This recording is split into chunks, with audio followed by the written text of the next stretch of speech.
जय श्री राम।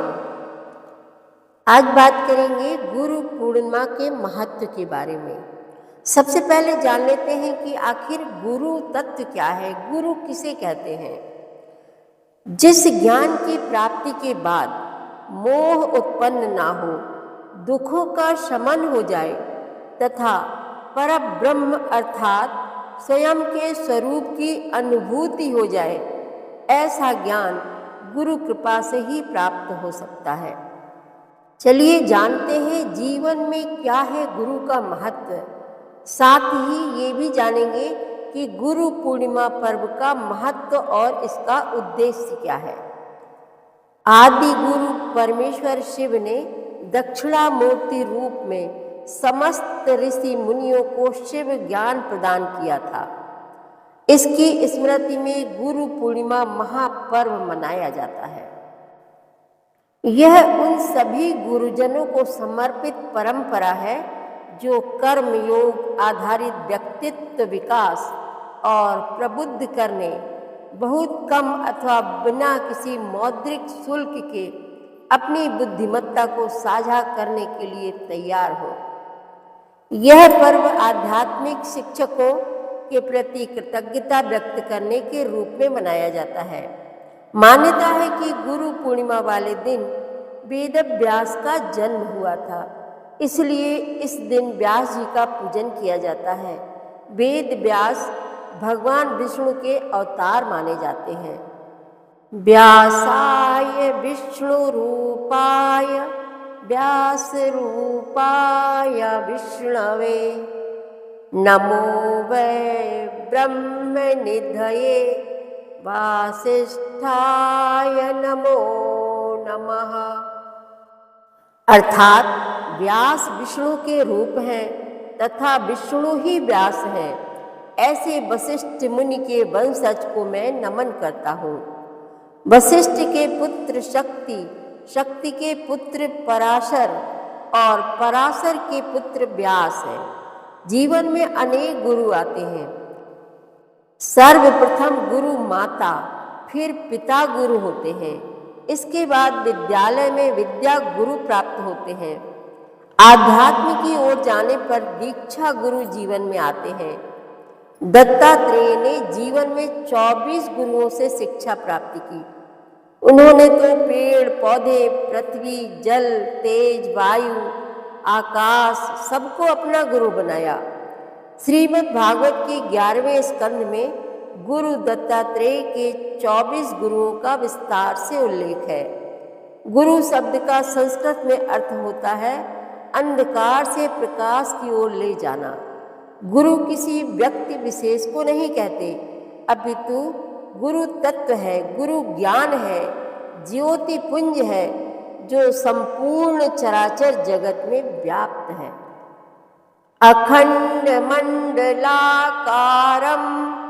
व्याप्तं येन चराचरं तत्पदं दर्शितं येन तस्मै श्री गुरवे नमः।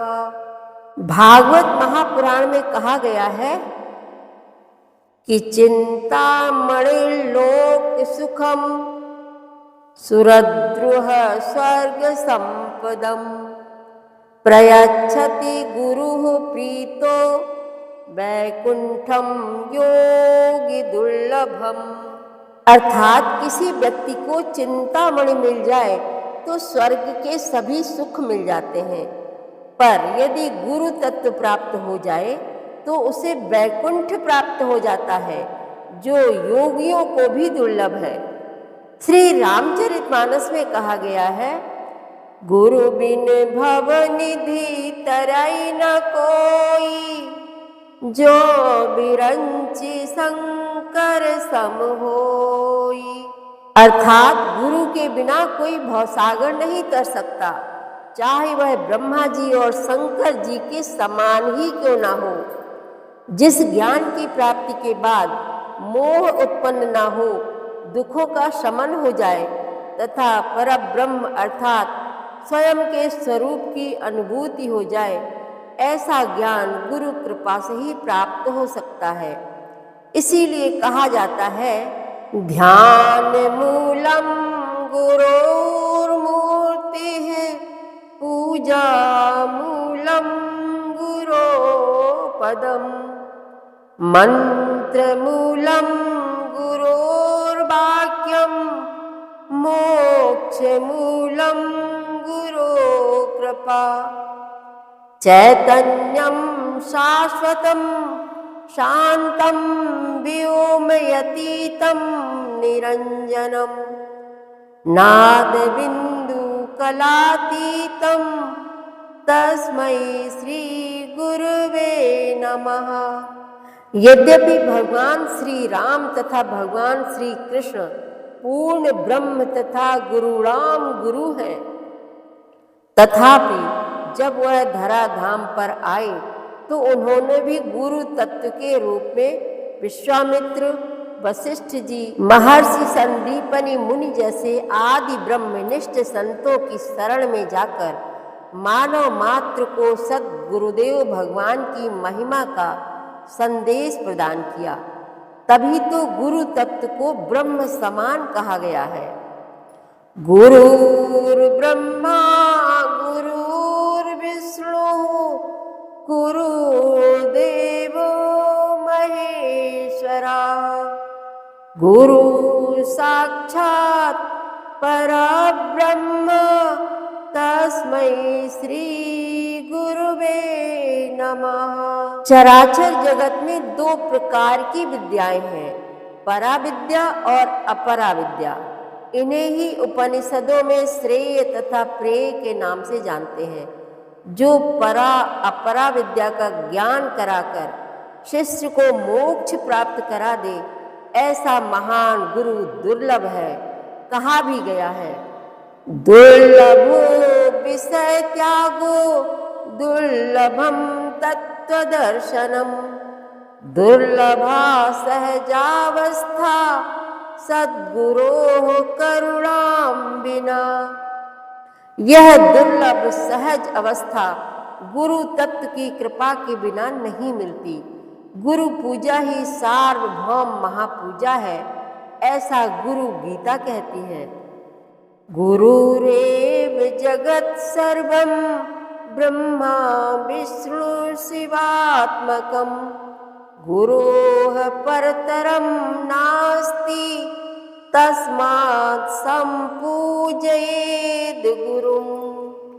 महान ऋषि कृष्ण द्वैपायन श्री वेद व्यास की स्मारिका रूपी इस आषाढ़ी पूर्णिमा पर ब्रह्म सूत्रादि का पारायण करने की परंपरा है। महर्षि वेदव्यास ने चारों वेदों का संपादन किया, अष्टादश पुराण उप पुराणादि सहित लक्ष्य श्लोकात्मक विश्व के महान ज्ञान से परिचित कराया। संपूर्ण विश्व में जो भी परमार्थिक ज्ञान राशि प्राप्त होती है, वह सभी भगवान व्यास द्वारा पूर्व में ग्रंथ स्वरूप में लिखित है। गुरु पूर्णिमा पर्व पर प्रकृति जल वर्षण से अपने अंदर नूतनत्व का आधान करना प्रारंभ करती है। इससे हम सभी को संदेश लेना चाहिए कि सांसारिक प्रपंचों का त्याग कर इस महापर्व पर गुरु शरणागति प्राप्त कर अपने अंदर आध्यात्म साधना रूप नवीन गुरु द्वारा प्रदत्त मंत्र रूपी बीज को पल्लवित पुष्पित करना चाहिए। पंचांग के अनुसार आषाढ़ माह की पूर्णिमा तिथि की शुरुआत 10 जुलाई को रात 1:37 पर होगी और अगले दिन यानी 11 जुलाई रात को 2:07 पर तिथि खत्म होगी। इस प्रकार से 10 जुलाई को गुरु पूर्णिमा का पर्व मनाया जाएगा। गुरु पूर्णिमा के दिन सभी गुरुओं को नमन किया जाता है। गुरु पूर्णिमा पर लोग अपने गुरुओं को उपहार देते हैं और उनका आशीर्वाद लेते हैं। जय गुरुदेव। आपको ये वीडियो कैसी लगी? अगर आपको वीडियो पसंद आई हो तो लाइक करें, ज़्यादा से ज़्यादा शेयर करें और अभी तक आपने अगर अपनी विरासत चैनल को सब्सक्राइब नहीं किया है तो सब्सक्राइब कर लें, बेल आइकन भी प्रेस कर दें। धन्यवाद। जय श्री कृष्णा। राधे राधे।